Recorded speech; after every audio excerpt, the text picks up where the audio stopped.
안녕하세요 여러분, 린입니다. 오늘은 애저 클라우드에서도 네트워킹 리소스와 관련된 개념들을 살펴볼게요. london.microsoft.com에 들어가면 애저 클라우드 관련 자격증을 공부하는 데 도움이 되는 자료들을 쉽게 찾아보실 수 있는데요. 여러 자격증 중에서도 애저 펀더멘털스는 클라우드를 아직 잘은 모르지만 관심이 있거나 알 것 같은데 여전히 조금은 아리송한 분들이 전체 개념을 살펴보고 정리하기 좋아 보여요. 입문용이죠. 그래서 그 자료를 활용해 영상을 만들었으니 같이 공부해 봅시다. 영상에서 많은 걸 다루려고 했지만 이 영상 시리즈만 보고 시험을 치기에는 아주 사소한 부분들은 놓칠 수도 있어요. 제 목표는 이 영상을 통해 전체적인 클라우드 서비스들을 쉽게 이해하고 본격적인 공부를 혼자 하게 될 때 도움이 되는 겁니다. 영상의 바탕이 되는 공부 자료는 learn.microsoft.com에서 로그인 없이도 자유롭게 확인하실 수 있어요. 또 공부를 한 후에도 복습차 영상을 봤을 때 빠르게 내용들이 정리되었으면 합니다. Azure Virtual Private Networks, 일명 VPN은 퍼블릭 인터넷처럼 신뢰할 수 있는 네트워크 위에 암호화된 터널을 따로 만들어서 보통 2개 이상의 신뢰할 수 있는 프라이빗 네트워크를 안전하게 연결해주는 서비스입니다. 데이터가 암호화되어 전송되기 때문에 도청이나 보안 공격으로부터 보호해줘요. 덕분에 민감한 정보들을 안전하게 주고받을 수 있습니다. Azure Virtual Network VNet과 Subnet은 인터넷을 통해 Azure 리소스들끼리 서로 혹은 사용자와 Azure 리소스 간 또는 Azure 리소스랑 on-premise 리소스가 서로 소통할 수 있게 도와주는 네트워크입니다. 먼저 VNet을 서로 연결하려면 Virtual Network Peering을 활용할 수 있습니다. peering된 네트워크 간 트래픽은 마이크로소프트 백본 네트워크를 통해 전달되며 절대 공용 인터넷을 통과하지 않아요. 덕분에 네트워크 간 통신이 완전 프라이빗하게 이루어집니다. 또 서로 다른 리전에 있어도 VNet들을 연결할 수 있다 보니 여러 리전에 걸쳐 글로벌 네트워크 아키텍처를 구성할 수도 있습니다. User Defined Routes를 사용하면 하나의 VNet 내부 또는 여러 VNet의 서브넷 간 트래픽이 어떤 경로로 이동할지 직접 제어할 수도 있어요. 이처럼 애저 내부 리소스끼리 통신할 땐 보안을 유지하면서도 최적의 경로로 통신하게 해주니 더 좋죠. 애저 바깥 네트워크를 Azure VNet에 연결하려면 VPN의 도움이 필요한데요. 대표적으로 3가지 방식이 있습니다. 첫 번째는 Point to Site VPN으로 우리 회사 외의 개별 클라이언트 장치가 암호화된 VPN을 통해 Azure VNet에 접속하는 방식입니다.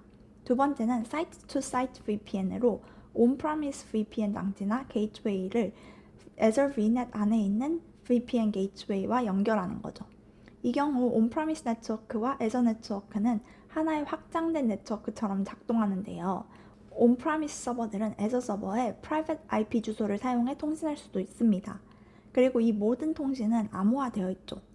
마지막으로 Azure Express Route는 퍼블릭 인터넷을 거치지 않고 통신 사업자 파트너의 도움을 받아 on-premise 인프라와 Azure 인프라 사이 Azure 전용 프라이빗 회선을 연결하는 방식입니다. 쉽게 말해 on-premise 네트워크를 Azure까지 확장한다고 생각하시면 좋아요. 이때 on-premise 네트워크와 마이크로소프트 네트워크 간에는 상황에 맞게 알아서 잘 하는 동적 라우팅이 필요하기 때문에 BGP를 이용합니다. BGP가 뭐인지는 조금 이따가 자세히 볼게요. Express Route Global Reach를 통해 전 세계 어느 지역이든 서로 연결할 수 있고요. 예를 들어 아시아와 유럽 데이터 센터도 퍼블릭 인터넷 도움 없이 서로 대화할 수 있는 거예요. 이렇게 퍼블릭 인터넷을 사용하지 않기 때문에 보안성이 높고 지연 시간도 예측 가능해서 안정적입니다. 또 높은 대역폭을 지원하기 때문에 대규모 데이터 전송이 필요한 경우에도 유용하죠. 고객 네트워크와 마이크로소프트 글로벌 네트워크 간 물리적 연결 지점인 각 피어링 위치에서는 redundancy를 항상 제공해서 하나의 경로가 고장나도 다른 경로가 준비되어 있으니 신뢰성과 가용성도 높습니다. 그렇지만 주의할 점은 이걸 연결했다고 모든 데이터가 다 이를 통해 보내지는 것은 아니에요. DNS 쿼리라든지 컨텐츠 전송 네트워크 등 특정 트래픽들은 퍼블릭 인터넷을 통해 전달될 수 있거든요. 연결 방법은 여러분 시설 환경에 따라 4가지로 나눌 수 있습니다. 첫 번째는 Cloud Exchange Colocation입니다. 만약 여러분 데이터 센터에 클라우드 교환 사업자가 이미 있다면 그냥 Virtual Cross Connect를 요청해서 연결하면 됩니다. 간단하죠? 두 번째는 Point-to-Point Ethernet 연결입니다. 여러분 시설과 마이크로소프트 네트워크를 전용 회선으로 직접 연결하는 거예요. 세 번째는 Any-to-Any 연결입니다. 이미 우리가 사용 중인 통신사의 WAN 네트워크를 Azure에도 연결하는 겁니다. WAN이란 넓은 지역에 분산된 지점들을 하나의 네트워크로 연결한 구조를 말하는데요. 예를 들어 우리 회사가 서울에도 광주에도 부산에도 있고 이를 통신사 네트워크로 다 연결해 둔 거죠. 그런데 여기에 에서를 또 하나의 지사처럼 추가하는 겁니다. 마지막은 특정 피어링 위치에서 마이크로소프트 글로벌 네트워크에 직접 연결하는 방법입니다. 보통 피어링 로케이션은 전략적으로 전 세계에 퍼져 있거든요. 아무튼 우린 원하는 대로 여러 개의 VNet을 생성할 수도 있고 각 VNet의 IP 주소를 여러 서브넷으로 나누어 관리할 수도 있습니다. 이렇게 네트워크를 논리적으로 분리하면 각자에 맞게 보안 규칙도 다르게 적용할 수 있고 트래픽을 체계적으로 관리할 수 있으니 좋죠. 그리고 기본적으로 에서는 VNet이나 온프라미스 네트워크, 인터넷 등과 연결된 서브넷 간 트래픽이 어떤 경로로 이동할지 자동으로 결정하는데 필요에 따라 라우트 테이블을 통해 여러분이 직접 규칙을 정할 수도 있습니다. 이때 아까 지나간 BGP라는 개념이 나오는 거죠. Border Gateway Protocol의 줄임말인데 에서와 온프라미스 네트워크 간 라우팅 정보를 자동으로 교환할 수 있게 해주는 프로토콜입니다.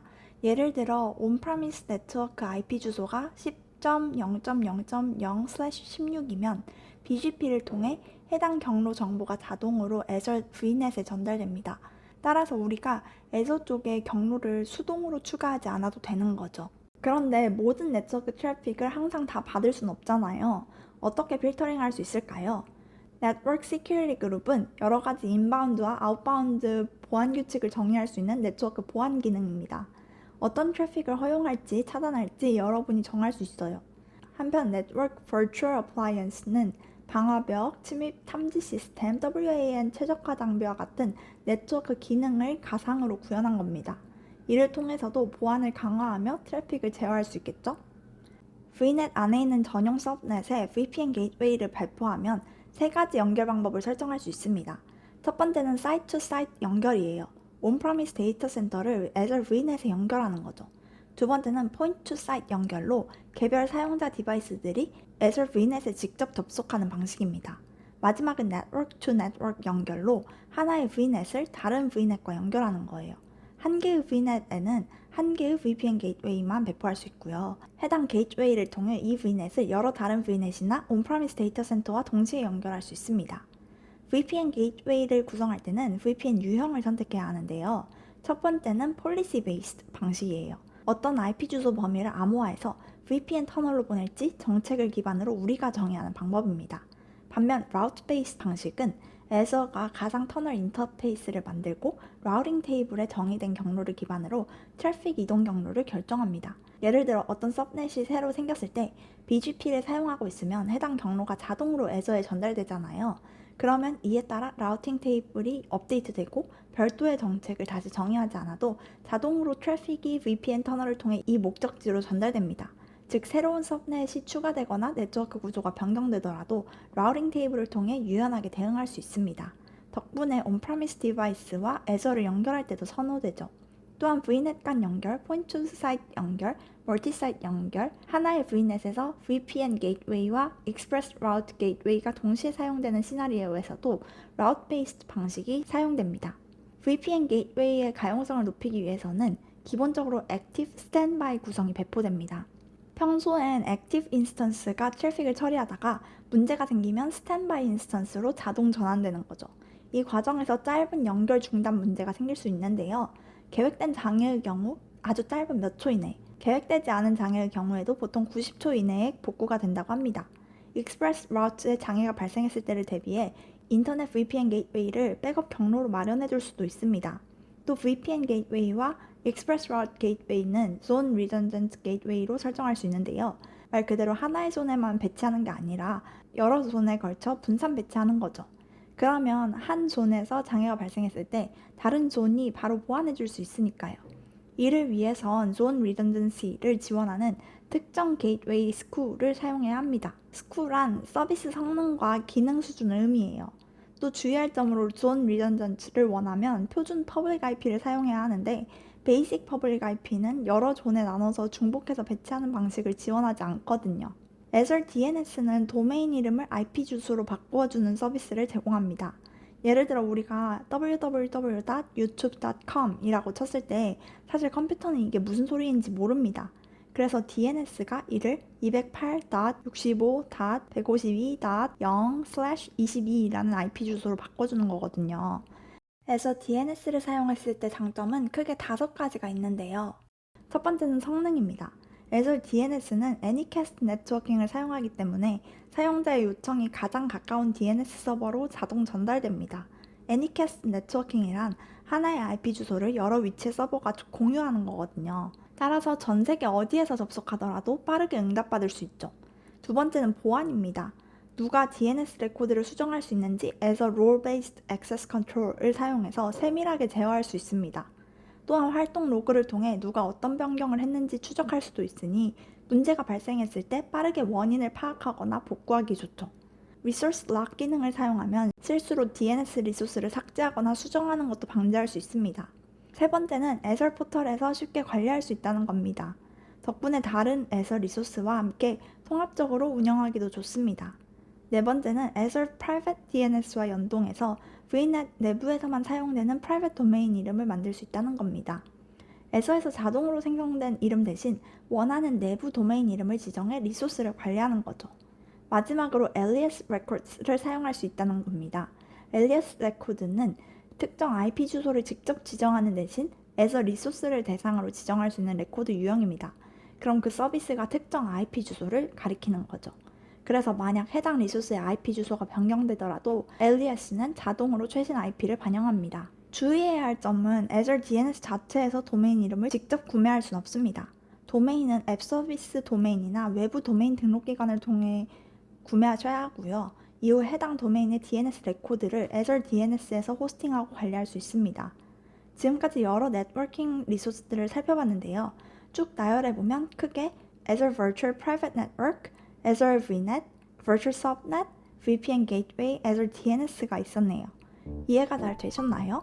그럼 오늘은 여기까지 알아보고 다음 영상에서 Azure Storage를 공부해 볼게요. 그럼 끝!